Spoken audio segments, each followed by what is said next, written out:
Hi everyone. आज हम डेकर्स algorithm देखेंगे। पिछले वीडियो में हम लोगों ने लॉग वेरिएबल देखा था। हमने पहले बताया था कि आपके पास सॉफ्टवेयर टाइप के लॉग वेरिएबल, डेकर्स एल्गोरिदम और पीटरसन एल्गोरिदम होते हैं। लॉग वेरिएबल हमने देख चुका है। फिर हम देखेंगे कि डेकर्स एल्गोरिदम क्या होता है। देखिए, बेसिकली डेकर्स एल्गोरिदम में क्या होता है, आपके पास दो प्रोसेस होते हैं और दोनों प्रोसेस को सिंक्रोनाइज करना होता है। तो डेकर्स एल्गोरिदम बेसिकली दो प्रोसेस को सिंक्रोनाइज करने के लिए काम आता है। ठीक, तो देखिए, डेकर्स एल्गोरिदम में होता क्या है। डेकर्स एल्गोरिदम में एक वेरिएबल होता है टर्न। टर्न नाम का वेरिएबल होता है। इस टर्न की वैल्यू जीरो हो तो मान लीजिए प्रोसेस P1 को चांस मिलेगा क्रिटिकल सेक्शन में जाने के लिए। अगर टर्न की वैल्यू 1 हो तो प्रोसेस P2 को चांस मिलेगा क्रिटिकल सेक्शन में जाने के लिए। इसका बेसिकली यही कंसेप्ट है और ये जो आपका डेकर्स एल्गोरिदम होता है ना, दो प्रोसेस को सिंक्रोनाइज करने के काम आता है। ठीक, इसमें बेसिकली एक टर्न वेरिएबल पे सब कुछ डिपेंडेंट होता है। जैसे हमने लॉग वेरिएबल में देखा था कि लॉग वेरिएबल का अगर वैल्यू जीरो है तो कोई भी प्रोसेस इस समय क्रिटिकल सेक्शन में जा सकता है, मतलब क्रिटिकल सेक्शन फ्री है। उसी तरह इसमें क्या होता है, अगर टर्न की वैल्यू जीरो होती है तो मतलब प्रोसेस P1 जा सकता है, और टर्न की वैल्यू अगर 1 होती है तो प्रोसेस P2 क्रिटिकल सेक्शन में जा सकता है। ठीक, तो इसमें देखिए, इसमें बेसिकली आपका प्रोसेस P1 के लिए कुछ और कोड रहेगा और प्रोसेस P2 के लिए कुछ और कोड रहेगा। जो हम बात कर रहे थे ना लॉग वेरिएबल में, जैसे एंट्री सेक्शन देखे थे हम, एंट्री सेक्शन, इसमें भी आपका एंट्री सेक्शन होता है। और इसमें एंट्री सेक्शन आपका दोनों प्रोसेस के लिए अलग अलग कोड होता है। वहां पे लॉग वेरिएबल में कितने भी प्रोसेस आए सबके लिए सेम था, लेकिन यहाँ पे अलग होता है। तो चलिए इसका हम कोड लिख लेते हैं।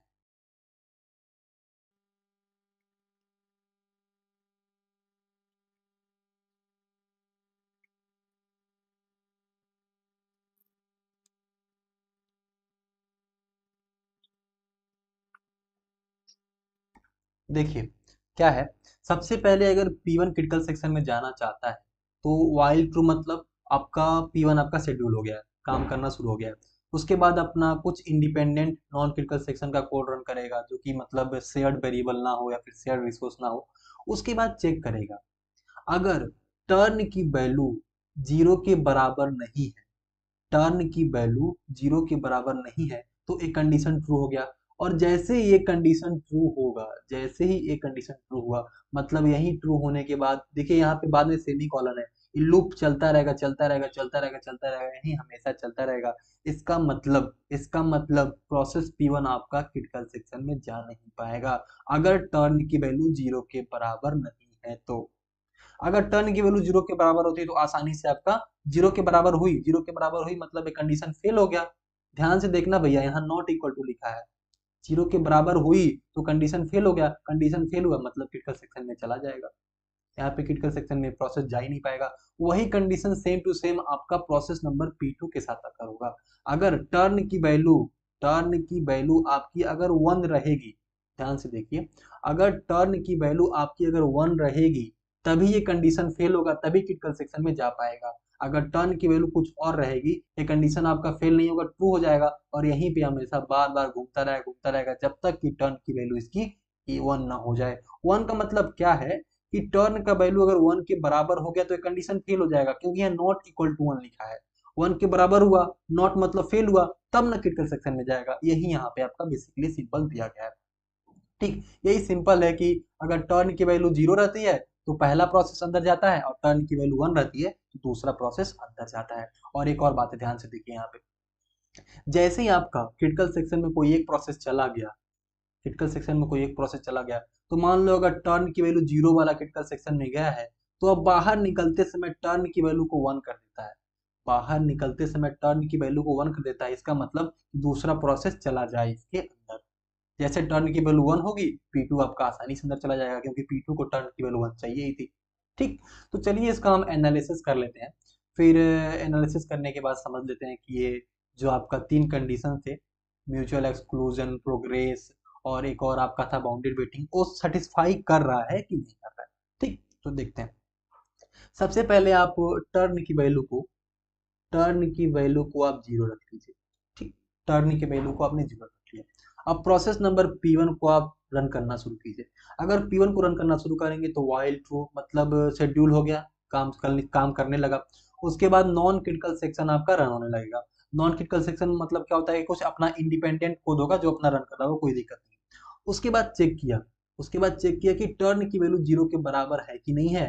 टर्न की वैल्यू 0 के बराबर है, मतलब ये वाला कंडीशन आपका फेल हो गया, तो अब नीचे चला जाएगा। अगर टर्न की वैल्यू 0 के बराबर नहीं होती तो यही घूमता रहता, लेकिन टर्न की वैल्यू आपकी 0 है तो क्रिटिकल सेक्शन में चला गया और क्रिटिकल सेक्शन में अपना काम करने लगा। ठीक, क्रिटिकल सेक्शन में अपना काम करने लगा। और फिर क्रिटिकल सेक्शन में मतलब मान लो कि ये क्रिटिकल सेक्शन में चला गया, फिर जैसे ही बाहर निकला इसने टर्न की वैल्यू को 1 कर दिया। ध्यान से समझिएगा, इसने टर्न की वैल्यू को 1 कर दिया। ठीक, अब देखिए उसके बाद अब फिर P2 जाता है। P2 गया तो P2 का while ट्रू मतलब शेड्यूल हो गया। शेड्यूल होने के बाद नॉन क्रिटिकल सेक्शन के कुछ कुछ कोड रन करेगा। इसका मतलब क्या हुआ, कुछ इंडिपेंडेंट कोड को रन करने लगा। उसके बाद देखिएगा while turn is not equal to 1, is not equal to 1, turn की वैल्यू इस समय 1 है, नॉट इक्वल टू 1 मतलब ये कंडीशन फेल हो गया, मींस प्रोसेस आपका नीचे चला जाएगा। अगर ये फेल नहीं होता मतलब टर्न की वैल्यू यहाँ 1 के बराबर नहीं होती तो कंडीशन ट्रू होता और यहीं बार बार घूमने लगता जब तक कि टर्न की वैल्यू 1 ना हो जाए, तब तक यहाँ यहीं पे घूमता रहता चांस जब तक इसको ना मिले।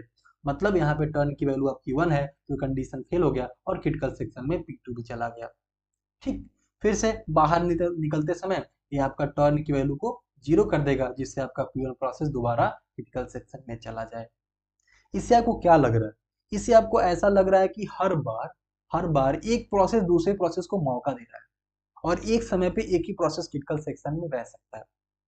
हर बार एक प्रोसेस दूसरे प्रोसेस को मौका दे रहा है क्रिटिकल सेक्शन में जाने के लिए, और जैसे ही बाहर निकल रहा है टर्न की वैल्यू को चेंज कर दे रहा है और दूसरे वाले को मौका मिल सकता है इसके लिए। इसका मतलब क्या हुआ, यहाँ पे आपका म्यूचुअल एक्सक्लूजन सेटिस्फाइड है। क्या है, सेटिस्फाइड। म्यूचुअल एक्सक्लूजन यहाँ पे आपका सेटिस्फाइड, पहला तो आपका सेटिस्फाइड हो गया। दूसरा क्या था आपका, प्रोग्रेस। अब हम प्रोग्रेस चेक करेंगे, ध्यान से समझिए, ध्यान समझिए। मान लीजिए कि टर्न की वैल्यू आपका 1 है, टर्न की वैल्यू 1 है मतलब प्रोसेस नंबर P2 आपका क्रिटिकल सेक्शन में जा सकता है। हमने ऊपर बात किया था कि अगर यहाँ देखिए अगर टर्न की वैल्यू आपका 1 के बराबर हो गया मतलब ये कंडीशन फेल हो जाएगा। फेल इसलिए होगा कि यह बोल रहा है कि टर्न की वैल्यू 1 नहीं होनी चाहिए, लेकिन आप बोल रहे हो टर्न की वैल्यू 1 है, इसका मतलब ये कंडीशन फेल हो गया। कंडीशन फेल हो गया मतलब वो यहाँ पे while लूप अपने आप में नहीं चलेगा, अनलिमिटेड टाइम नहीं चलेगा। इसका मतलब क्रिटिकल सेक्शन में आपका प्रोसेस नंबर P2 चला जाएगा।